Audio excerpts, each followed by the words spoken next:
one thing I've learned, being a parent in the classes is just how vital my role as a parent is in these classes. So let's talk about the kind of the security that a parent can bring to a class, giving this kind of familiar base for a child. Seeing how to come from that one.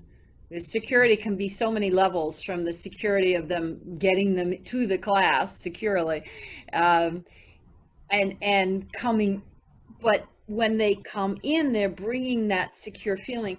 What I say to a lot of parents, especially new parents, and they want to leave, and the child isn't feeling secure, or even if they're in the room and the child isn't feeling secure, I keep reminding them I only see them once a week.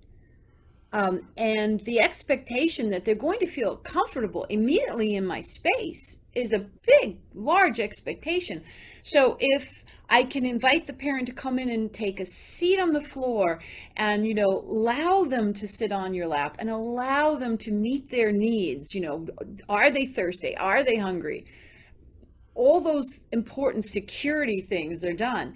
Then, and they've got enough sleep too, and a fresh diaper. All those things means that they can then, in the space, in the parent's universe, they can enjoy this music.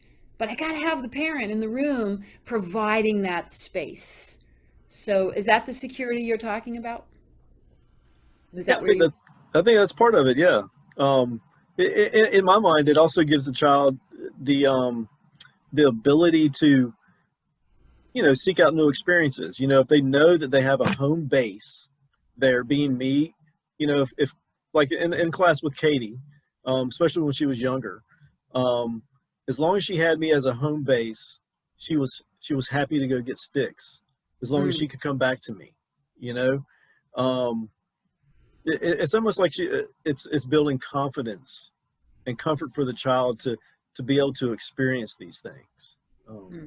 Does that kind of hit it a little bit?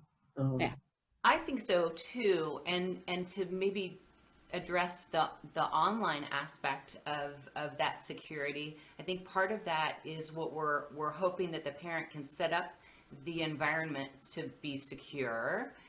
So we want distractions to be at a minimum. We want them to have their basket of instruments that they're so used to having off to the side. And I know we'll talk about this as we move through this podcast, but I think setting up an environment that's secure harkens back to the quote from Montessori, talking about how we want their focus to be on the music garden activity, right? So what we have to do is remove things that are going to keep that focus from being able to take place.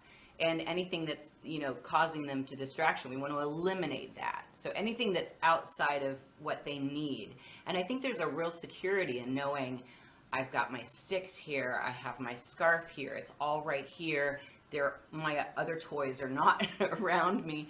All of that allows for the child to experience the activity and layer on their experiences.